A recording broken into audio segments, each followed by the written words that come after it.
Welcome back to Saltwater Stories, everyone. Are you ready for this? Always ready. Today we're hanging out with some of the most fabulous birds on the planet. Oh, yeah. I know exactly which birds you're talking about. Flamingos. You really can't go wrong with flamingos, can you? who doesn't love that vibrant pink color? And those long, graceful I legs. know, right? They really are captivating. Yeah. And what's fascinating is there are actually 6 different species of flamingos. Really? Each one. I only thought there was one. Yeah, a lot of people think that. Okay. But there are 6 different species, and they're all uniquely adapted to their own environment. Wow. So we'll be exploring species from the high Andes Mountains Oh, wow. to the saline lakes of Africa, all the way to the Caribbean. So we're talking big flocks all over the globe then. Pretty much, yeah. And they thrive in some of the most extreme habitats. You can imagine places like Lake Natron in Tanzania, Okay. where the water is so alkaline it's almost toxic. Wow. Most animals wouldn't last a day there. No, I don't think so. But flamingos call it home. That's wild. Yeah. Okay, before we get into how they survive in those conditions, Okay. I've got to ask, what are the different types of flamingos? Let's do a quick roll call. Okay, so we've got the greater flamingo, Boo. which is the largest and most widespread. Makes sense? Then there's the lesser flamingo, the smallest, but with a massive population. Okay. And we can't forget the Chilean flamingo, the American flamingo, Yeah. the Andean flamingo, and James's flamingo. Wow. That's a lot of flamingos. Yeah. All right, so we've got all these different species, and they're all over the place. Yeah. But let's go back to those extreme habitats for a sec. Okay. How do they manage to survive in those harsh conditions? Well, evolution has equipped them with some pretty incredible tools. Like what? Well, for example, they have special salt glands Oh, interesting. near their nostrils. Okay. And these glands act like a built-in desalination system, What? allowing them to get rid of excess salt. So they just drink salt water and they're fine. Well, yeah, they get rid of the excess salt Wow. through these special glands that they have. That's amazing, like a built-in desalination system. Yeah, pretty much. Nature is incredible. But what about finding food in these places? Right? It can't be easy to snag a snack in a super salty lake. You're right, it's not a picnic. That's where their specialized beaks come in. Okay. They actually eat upside down, submerging their heads and using their beaks to filter out tiny organisms. Hold on. Upside down. Yeah. I'm picturing a flamingo doing a head scan in the water. Well, not quite a headstand, but Okay. they do submerge their heads Wow. and turn them upside down, and their beaks are specially designed for this. So how does that work? So their beaks have these comb-like structures called lamellae Lamellae. Okay. that act like a sieve, trapping food particles while letting the water flow out. That's incredible. So they're filtering their food right out of the water. Pretty much, yeah. But I have to ask, is their diet what gives them their pink color? Because I know they're not born that way, right? You're right on the mark. Okay. The pink color comes from pigments called carotenoids Okay. found in the algae and brine shrimp they eat. So like shrimp and stuff. Yeah, and algae. Oh, okay. And those pigments get deposited in their feathers, Interesting. giving them their signature pink hue. So it's like they're literally eating their way to pinkness? Exactly. That's so cool. But wait, Yeah. if the color comes from their diet, Yeah. does that mean all flamingos are the same shade of pink? Actually, no. Oh, okay. The intensity of their color can vary depending on their diet and overall health. So like a pale flamingo isn't doing so well. You could say that, yeah. Interesting. So a flamingo with really vibrant, almost neon pink plumage is basically signaling, hey, I'm healthy and well-fed. That's fascinating. It's like a built-in health indicator. Yeah, that's one way to look at it. So we've talked about their crazy habitats, their superpowered beaks, and their diet that doubles as a fashion statement. Right. What about their social lives? Yeah. I've always heard the flamingos are very social creatures. They are. Flamingos live in these massive colonies, Oh, wow. sometimes numbering in the thousands. Yeah. And there are some really interesting reasons for that. Okay, I'm guessing safety in numbers is a big one.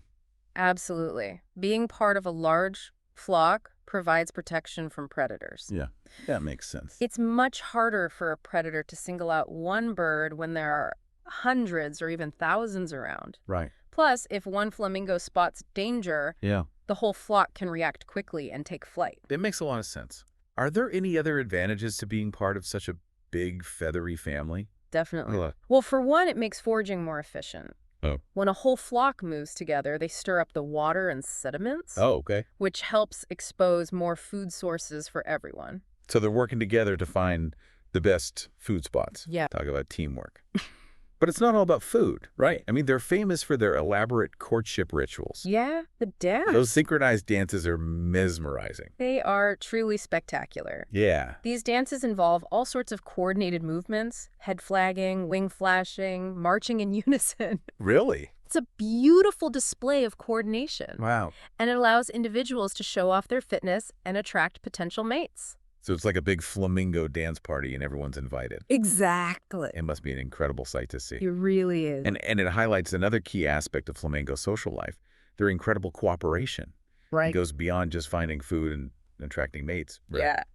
They're also very cooperative when it comes to raising their young. Exactly. Tell me more about that. I'm always fascinated by how different animals care for their offspring. Well, first off, they build these mud nests to elevate their eggs above water level. To protect them. Yeah, which protects them from predators and extreme temperatures. Smart. And both parents share the responsibility of incubating the egg. Oh, wow. And once the chick hatches, they produce something called crop milk. Crop milk? To feed it. What in the world is crop milk? It's a special nutrient-rich secretion that's produced in their upper digestive tract. Okay. It's packed with essential nutrients and antibodies that help the chicks grow and thrive. So it's basically flamingo baby formula. Exactly. That's amazing. Yeah. So it's like they're giving their chicks a superfood smoothie right from the get-go. Exactly. I've also heard that they have a unique way of taking care of their chicks once they're a bit older, something about communal nurseries. You're thinking of creches. Creches, okay. It's basically communal childcare, flamingo style. Got it. The chicks are gathered into these large groups, often numbering in the hundreds. And they're protected and cared for by a handful of adult flamingos, while the other parents are off foraging for food. Wow, that's incredible. It's like a giant flamingo daycare center. That's one way to put it. It really seems like they've got this whole community living thing down to a science. They do. It's a testament to their remarkable social adaptations and their ability to thrive in challenging environments. Exactly. But it's not all synchronized dances and communal nurseries for our pink friends, is it? Unfortunately, no. They face some serious challenges out there, don't they? You're right. Like what? Well, habitat loss is a major concern. That makes sense. As humans continue to expand our footprint, we're encroaching on the wetlands and saline lakes that flamingos depend on. So we're taking over their homes, basically. Pretty much, yeah. And activities like salt mining, agriculture, and urbanization are all contributing to this loss of habitat. And I can only imagine that climate change is making things even tougher for them. Exactly. Climate change is leading to rising sea levels, which can inundate coastal lagoons and alter the salinity of their habitats. It can also affect the availability of their food sources, making it harder for them to find the nourishment they need. So are we pushing them out, basically? We are contributing to these problems that they're facing, yeah. It's heartbreaking to think that these beautiful birds are facing such serious challenges. Yeah. But are there any efforts being made to help protect them? I mean, we can't just stand by and watch them disappear, right? We're absolutely right. Fortunately, there are some inspiring conservation efforts underway. Okay, that's good to hear. What are some of the things people are doing to help? Well, for one thing, there are efforts to protect vital flamingo habitats. Like Lake Bogoria in Kenya and Laguna Colorada in Bolivia. These protected areas provide safe havens for large flamingo populations and help preserve the delicate ecosystems they rely on. That's wonderful. What else is being done? There are also flamingo sanctuaries being established in various regions. Oh, wow. Often supported by international cooperation and local initiatives. That's great. These sanctuaries focus on habitat restoration, breeding programs, and raising awareness about the importance of flamingo conservation. It's encouraging to know that people are coming together to protect these incredible birds. Yeah. But what about us? Yeah. The everyday folks who maybe can't donate $1 million to save a wetland. Right. Is there anything we can do to make a difference? Absolutely. Every little bit helps. So what can our listeners do? Well, one simple way is to support organizations that are dedicated to wetland preservation and flamingo protection. Even a small donation can go a long way in supporting their efforts.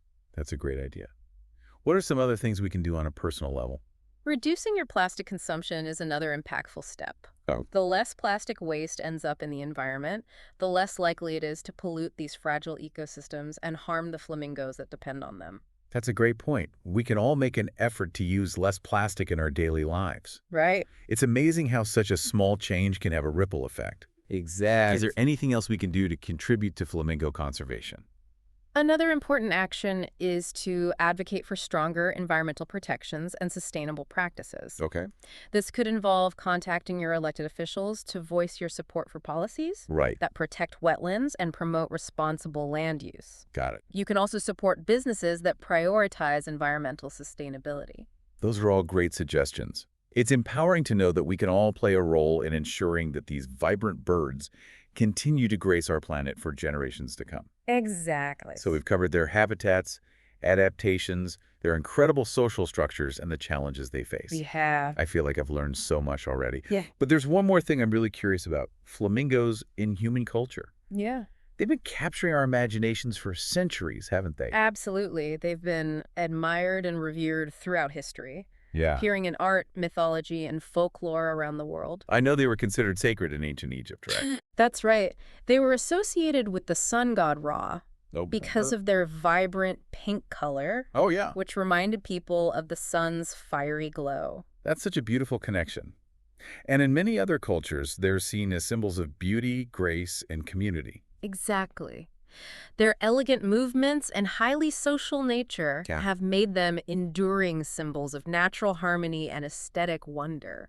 And of course, we can't forget their modern-day status as pop culture icons. Of course not, right. From those classic pink plastic lawn ornaments to flamingo-themed fashion and home decor. Yeah. They've become synonymous with tropical vibes, leisure, and fun. It's true. Those pink plastic flamingos are a perfect example of how they've become ingrained in our culture. Yeah. Often symbolizing a sense of kitsch and playful nostalgia. I have to admit, there's something undeniably charming about those kitschy lawn ornaments. Yeah. But beyond the kitsch, there's a genuine appreciation for their beauty and unique characteristics. Their bold colors and dramatic silhouettes have made them a staple in art and design. Right. And let's not forget their quirky traits that add to their charm. Right. Their honking calls, their somewhat awkward movements. Yeah, it's true. It's this juxtaposition of grace and whimsy that makes them so endearing. Absolutely. They're definitely full of personality. Yeah, they are. Okay, I think we've covered a lot of ground in our flamingo exploration so far. I agree. But before we wrap up this part of our journey, okay, I want to make sure we share some of the most fascinating and fun facts about these incredible birds. Oh, good idea. Are you ready for a rapid-fire round of flamingo trivia? Bring it on. I'm always up for a good dose of flamingo facts. Right, first up. Did you know the flamingos often stand on one leg? Yeah. Even while sleeping? It's true. Scientists believe they do this to conserve body heat. Oh, really? Yeah, by tucking one leg up against their body. Okay. They reduce the surface area exposed to the cold air. That's pretty smart. Yeah. It's a pretty impressive balancing act. Yeah, it is. Next fact. Flamingos have incredibly long S-shaped necks. Yeah. They can be up to 1.5 times the length of their bodies. Wow, that's long. And those necks are supported by 19 specialized bones. Wow. Which give them remarkable flexibility for feeding in those shallow waters. Yeah. Speaking of feeding, did you know that flamingos don't have teeth? That's right. Really? They rely on their beaks and tongues, along with those amazing lamellae we talked about earlier, to filter their food. Okay, next fact. Flamingos are monogamous and form strong pair bonds during breeding season. That's true. And they typically only lay 1 egg per year. Right. Which both parents take turns incubating. Exactly. Talk about dedicated parenting. And once the chicks hatch, they're fed with that nutrient-rich crop milk we discussed earlier. That's right. It's nature's own baby formula. Pretty much. Packed with everything those little chicks need to grow big and strong. Exactly. All right, ready for another fact. Flamingos can live for a surprisingly long time. That's true. In captivity, they can live up to 70 years. Wow. While in the wild, their lifespan is typically 20 to 30 years. That's amazing. That's longer than many other bird species. It is. Wow, that's amazing. Okay, last fact for this round. Did you know that there's actually a phobia specifically related to flamingos? I did not know that. You're referring to phenocopterus phobia, the fear of flamingos. Really? It's not as common as, say, arachnophobia. Okay. But it's a real thing. I had no idea. Well, that was a fun whirlwind of flamingo facts. I feel like we've just scratched the surface of what makes these birds so fascinating. We have, yeah. Yeah, it really is incredible how much there is to learn about these birds. I know. It's mind-blowing. Isn't it? Yeah. We've talked a lot about the amazing things flamingos do, those dances, the crop milk, the way they find food. Right. But what role do they play in the bigger picture? Like, what's their impact on the environment as a whole? That's a great question, and it's an important one. Yeah. Flamingos are actually considered indicator species.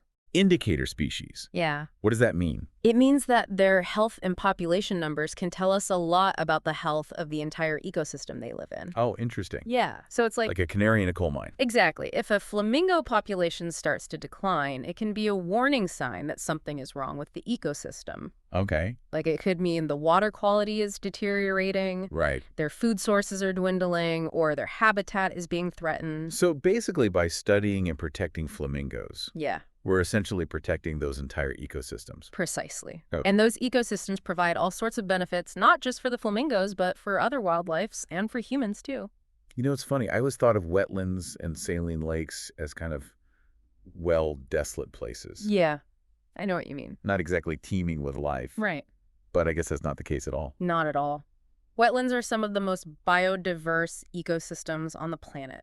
Yeah, they act as natural filters, purifying water and removing pollutants. Wow, so they clean the water. Yeah, they help protect coastlines from erosion and flooding. Okay. And they even play a role in regulating the climate. Wow, they're like the unsung heroes of the natural world. They are. So when we think about the threats facing flamingos, Right. habitat loss, pollution, climate change, Yeah.